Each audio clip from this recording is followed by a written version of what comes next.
Salut, je m'appelle Jeannette, j'ai un compte Instagram qui s'appelle Jeannette Insta et je viens ici pour vous parler du patron Galipette d'Églantine et Zoé. Voilà le patron Galipette. Donc c'est un patron de haut ou de robe avec en tout 9 possibilités puisqu'on peut faire exactement cette version. En gros, vous avez manche courte, manche longue, robe ou haut et dos haut ou dos noué bas. Voilà. Voilà, donc qu'est-ce qu'il y a à dire? Il faut 1,50 m de tissu si vous voulez faire la version haut. Alors quand c'est en manche courte, 1,30 m ça marche en faisant un peu Tetris. Et après ça dépend aussi de votre taille, hein. Des fois encore moins, ça peut suffire. Voilà. Donc moi j'ai voulu faire la galipette parce que je l'ai vue sur Béatrice la première fois que je suis allée au café couture bordelais. Donc Béatrice, son compte sur Instagram c'est le Béabat de Béa. Je vous note. Et en fait je pensais même pas que c'était elle qui l'avait fait. Cette robe a été très très jolie, elle lui va très bien. On a déjà d'ailleurs fait pas mal de versions. Et du coup, en fait, c'est pour ça que j'ai commandé le patron, parce que j'ai vraiment flashé sur sa version. Donc j'en avais réalisé, franchement, ça fait je sais pas combien de temps. Non, je sais pas. J'en avais réalisé 2 versions quand j'ai acheté le patron. Et une, la couleur ne m'allait pas. C'était un très très mauvais choix de couleur. Je voulais en fait absolument un tissu kaki. Il s'est avéré qu'en fait, c'était un kaki, oui, mais un kaki qui me va pas du tout. C'est-à-dire un kaki qui tire un peu sur le marron, un peu clair, enfin bon bref, kaki moche. Et du coup, kaki moche, ça m'allait pas. Et la deuxième version, c'était dans un très joli tissu corail, une sorte de crêpe lourd corail, et en fait, c'était pas suffisamment fluide. Je l'ai quand même pas mal porté et d'ailleurs j'ai eu des compliments de certaines personnes voilà, qui savent même pas que je couds. Hein. Ceci étant, moi j'étais pas hyper à l'aise dedans. En plus, j'avais fait, en fait, j'avais mis des plumes de pan de la droguerie. Deux en haut, une en bas, enfin bon, bref. Et du coup, comme c'était pas suffisamment fluide, c'était plaqué, enfin je veux dire... elle avait un côté joli et en même temps pouf pouf, donc enfin pouf pouf dans le sens lourd. Donc voilà, finalement je me suis débarrassée des 2, je ne pouvais plus les voir et j'en ai refait 3 à la place. Voilà. Donc j'ai fait 3 versions différentes. J'ai d'abord fait une toile parce que sur les précédentes versions, j'avais la ligne d'épaule qui arrivait là, franchement bien là. Alors, il y a des patrons où c'est fait exprès et j'aime beaucoup ça. Mais du coup, en fait, déjà, je travaille avec le style du vêtement. Là, il est ample, ça n'allait pas. Et du coup, la manche est travaillée autrement, quand c'est le cas. Donc, ça faisait juste trop grand. C'est pas joli. Je crois que dans le patron, en fait, elle propose de choisir sa taille uniquement par rapport à son tour de poitrine. Sauf que moi, je suis naine. Et donc, je ne peux pas choisir que par rapport à ça, puisque j'ai de la poitrine et je fais 1,58 m. Donc, ça coince, quoi. Mes épaules, elles ne sont pas rapport à mon tour de poitrine du tout. Donc, j'ai fait une toile. Je l'ai gardée pour pouvoir vous la montrer et je l'ai perdue. Je sais pas. Je sais pas où je l'ai mise. Peu importe. Donc, j'ai décalqué le devant le dos et une manche que j'ai assemblée à grands points juste dans un tissu voilà, dont je comptais pas me servir. Et je me suis rendu compte qu'en fait ça coinçait à la manchure. C'est-à-dire si je faisais ça, ça allait pas du tout. Mais du tout. Hein. J'étais emballée, quoi, camisole. Voilà. Et du coup, en fait, ce que j'ai fait, c'est que j'ai décalqué 42 à la ligne d'épaule et 44 en bas de l'emmanchure en faisant le raccord pareil sur le patron. Faudrait que je fasse un dessin. J'ai pas pensé à faire un petit dessin de ça, mais hop. Si vous avez à le faire, si vous voulez pas partir dans de grands changements, du coup ça fait. Alors, oh là là. Bon, vous comprendrez ce que je veux dire. Hein. Et ici, tac. Voilà.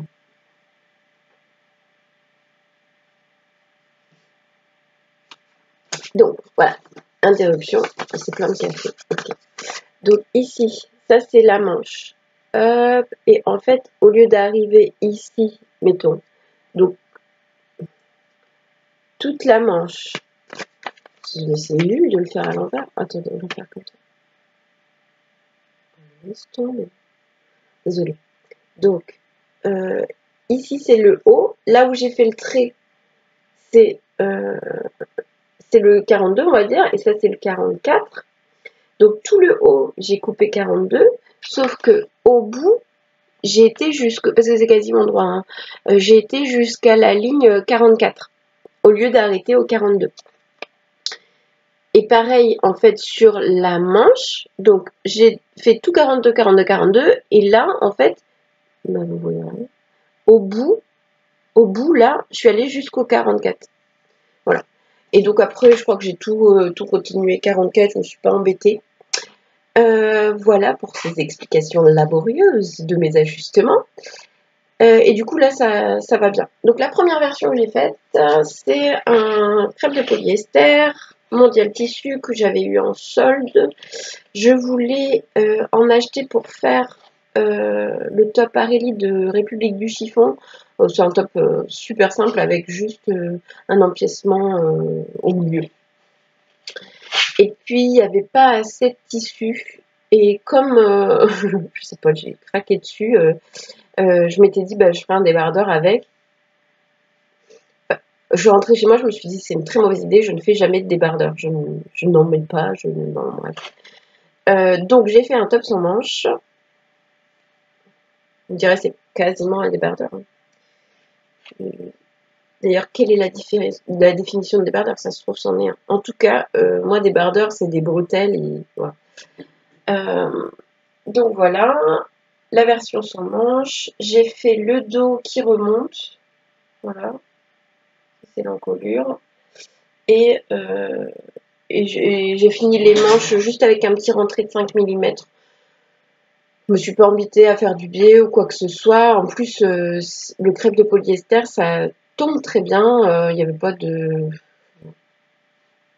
Ça se coud facilement, ça se porte facilement. Il n'y a rien à remettre en place. En fait, c'est la mauvaise matière de nos vêtements du commerce que moi, j'aime bien coudre parce que ça tombe bien, c'est facile à porter. Donc voilà. Donc les différences avec ce qui était proposé, c'est que j'ai pas fait de manche et j'ai sous-piqué pour les 3 versions la parmenture. Donc en fait, elle prévoit au patron. Donc vous avez le dos devant qu'on peut finir avec un biais ou d'autres manières de finir. Là, elle propose une parmenture. Donc la parmenture, c'est la bande qui a exactement la même forme que le top. Voilà, c'est comme si voilà, on faisait une bande comme ça, qu'on vient coudre endroit contre endroit, retourner pour finir le vêtement. Donc elle le laisse tel quel. J'ai préféré sous-piquer pour assurer le coup. Donc sous-piquer, en fait, c'est soit vous surpiquez. Et là, en fait, ici, je l'ai fait.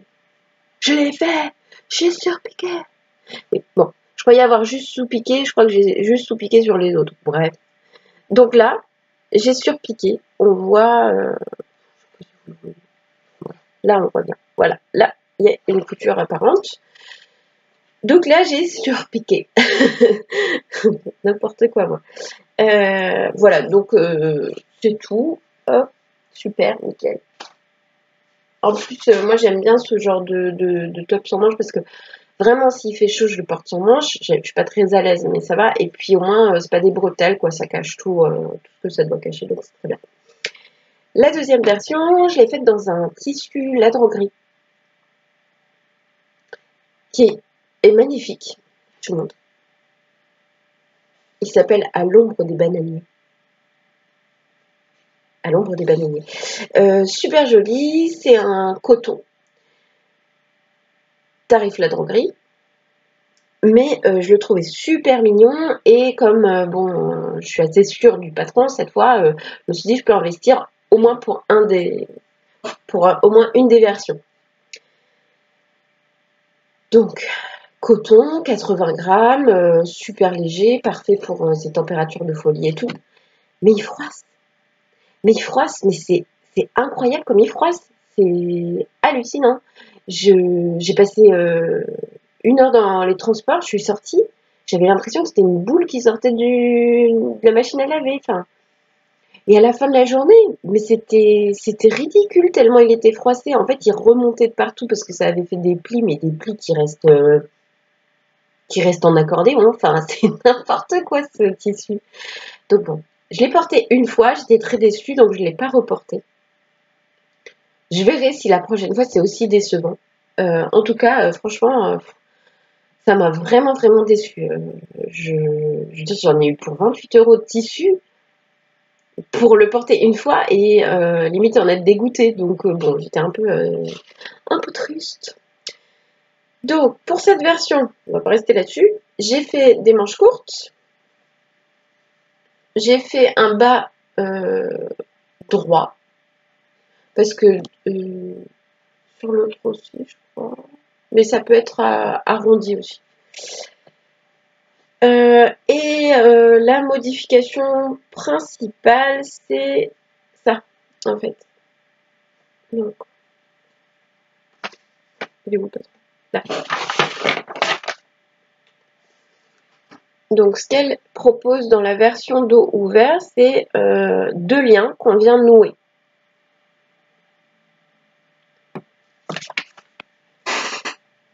Et pour cette version, je voulais le dos ouvert, que je trouve très joli. Mais je voulais pas trop d'artifice parce que le tissu est chargé. Et je trouvais que ça allait pas trop avec le style du tissu de faire une boucle. Voilà. Donc j'ai fait juste. Ça a l'air mal placé, mais en fait ça l'est plutôt bien. Voilà. C'est juste un lien.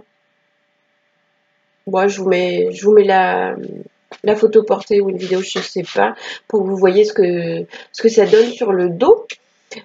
Pour faire ça, c'est à peu près ouais, 20 cm. Voilà, si vous voulez le faire comme ça, c'est à peu près 20 cm. J'ai fait plusieurs essayages avant de trouver la bonne longueur, hein, mais 20 cm. Et après, ça dépend aussi où vous placez la cordelette. Parce que sur le patron, j'ai pas vu de marque. Ou alors j'ai oublié de les reporter. Enfin, je crois que j'ai vérifié qu'il n'y avait pas de marque. Alors j'ai fait par rapport à ce que je voyais sur le dessin technique. Non mais je sais pas, j'ai dû oublier, j'en sais rien. Bon bref. En tout cas, pour le montage du petit lien, là, si vous voulez le faire sur un autre top. Donc on a la parmenture et c'est pris dans cette parmenture. Ah non, je vais vous montrer la partie toute moche de mon top. Hop, ah bah, il y a même encore l'horreur totale. Voilà. Donc, on vient coudre comme ça, là. Et on prend en sandwich ce lien, hop, et on coud. Et comme ça, de l'autre côté, il ressort tout propre. Voilà, et même chose de l'autre côté. Donc, faut juste faire attention quand c'est le même des deux côtés et à pas venir coudre dessus de manière inopportune. Voilà. Donc ça, c'est ma version la droguerie. Il faut que je le reporte pour voir si c'était juste la première fois le problème ou si vraiment il froisse à mort. J'espère pas qu'il froisse vraiment à mort parce que je l'adore. Et donc, enfin, Je cherchais, mais non, elle est sur moi. La troisième version, c'est celle que je porte. Je me lève pas, je fais pas le tour, je vous mets la vidéo ou la photo. Donc, cette version, c'est une version en soie. C'est une soie que j'ai depuis 3 ans, que j'ai acheté au marché Saint-Michel à Bordeaux, 2 € les 2 mètres. Juste incroyable. Je l'ai gardé pendant longtemps, alors pas parce que le tissu, j'y tenais tellement, parce que bon, on parle quand même de 2 €, donc ça va, je pouvais le sacrifier, mais parce que c'est de la soie et que c'est très glissant. Donc, je repoussais, parce que je ne voyais pas le... Enfin, j'avais peur de m'y mettre. Donc là, j'ai suivi un tuto sur Internet. Ça fait, mais pareil, des années, ça fait, j'en sais rien. Enfin, j'ai l'impression de savoir depuis toujours qu'on peut amidonner du tissu. Donc, amidonner du tissu, en gros, c'est lui donner de la rigidité avec de l'amidon. Je crois qu'il existe des bombes, mais enfin, je me suis jamais trop penchée sur la question. Je crois qu'une fois, j'en ai croisé dans un rayon, il me semble. Mais je me suis pas plus... Enfin, j'en ai pas acheté parce que j'en avais pas besoin sur le moment. Et l'autre solution, ça consiste à faire un bain avec de la maïzena. Donc, les proportions... Alors moi, j'ai fait la moitié des proportions parce que ça me paraissait mais carrément démesuré.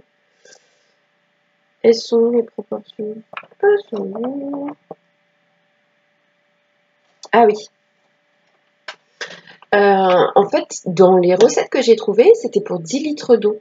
Donc, je me suis dit 10 litres... En fait, j'ai même pas de contenant qui fasse 10 litres. Donc, je suis partie sur 5 litres.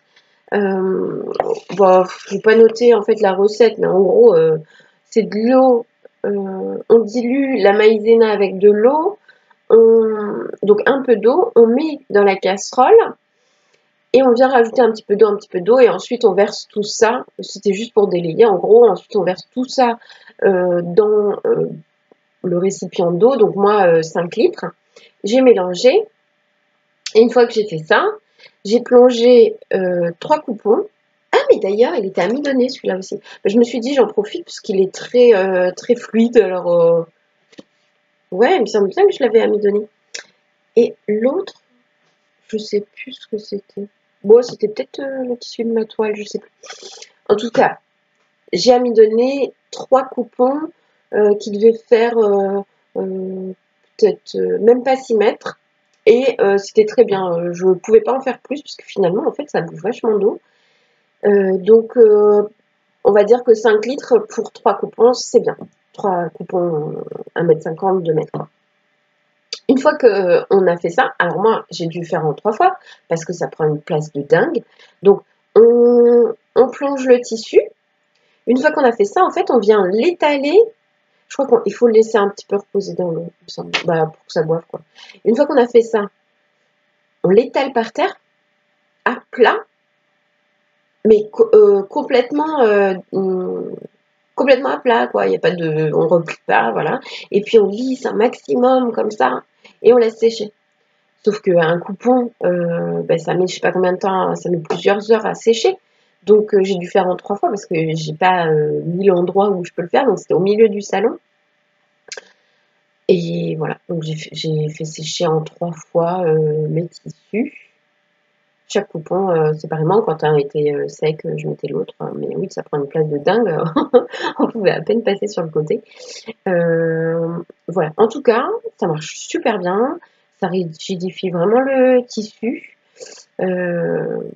Ouais, ça aide en tout cas. Je trouvais que c'était pas mal. Je pense que je le referai pour les prochains. Voilà, donc les modifications sur cette version, j'en ai pas fait vraiment. Si, j'ai fait le nœud. Alors, le nœud à l'arrière, en fait, la soie, en fait, celle-ci, le motif, il est assez... enfin voilà, c'est en tie and dye et gris. Et le gris, en fait, on va dire c'est noir et blanc. Le gris, c'est pas forcément la couleur qui me va le mieux. Et je voulais... et puis j'avais peur de cet effet-là très... Je sais pas, en fait, j'avais peur qu'il y ait trop de tie and dye qu'on voit que ça. Alors je me dis, bah, de toute façon, je le porterai. Moi, je mets souvent des gilets, donc je le porterai avec un gilet noir et ça cassera. Cet imprimé qui. Enfin, j'avais peur en fait que ça grossisse, vous voyez. Euh, et du coup, je me suis dit, une petite touche de noir, ça irait bien avec. Donc, j'ai fait l'espèce de cordelette à l'arrière, je l'ai faite 2 fois plus grande que ce qui est proposé dans le patron. Donc j'ai fait mes bandes telles qu'elles devaient être et j'ai refait exactement les mêmes bandes dans une doublure en satin noir. Et donc bah, j'ai cousu endroit contre endroit, blablabla, et ça m'a fait du coup un nœud 2 fois plus gros. Je vous mets la photo ou la vidéo. Voilà. Et comme ça, je gardais le dos parce qu'en plus le dos, j'ai fait celui qui est qui est allongé dessous. Je pense que pour cette version, c'était. En fait, j'aurais dû faire l'inverse. Le coton à l'ombre des bananiers, la droguerie, j'aurais dû le faire long derrière et celui-ci droit. Mais bon, voilà, c'est fait comme ça, c'est fait comme ça. Et voilà. Donc j'en suis assez contente. Je l'ai encore jamais porté. En fait, c'est la première fois là que je l'ai sur le dos parce que j'attendais de faire une machine. Il a loupé un tour de machine, ce qui fait que j'ai pas eu le temps de le porter avant de faire la vidéo. Mais voilà, en tout cas, c'est hyper agréable à porter. J'ai hâte de passer la journée avec pour voir comment ça se comporte. Si j'ai des remarques par rapport à ça et que j'ai pas encore monté la vidéo, blablabla, je vous noterai un petit texte là pour vous dire ce que j'en ai pensé. Qu'est-ce que j'ai d'autre à dire? Je pense que j'ai oublié plein de choses. Euh,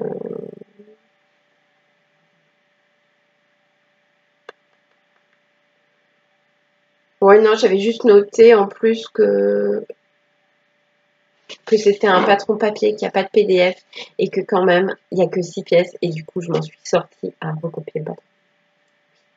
Et finalement, en fait, de recopier un patron, je me suis dit, mais c'est quand même pas la mort. Et je me demande si scotcher. En fait, quand il y a beaucoup de pièces, je crois que le PDF, c'est pas l'idéal hein, parce que faut scotcher énormément. Surtout quand on a un mauvais scotch, c'est pas top. Voilà. Donc, bah, j'espère que ça vous aura appris des choses. Ce podcast était très très long. Je voulais faire une vidéo de 10 minutes et je vois qu'on en est à 23 minutes. Donc, je vous laisse là et je vous dis à bientôt.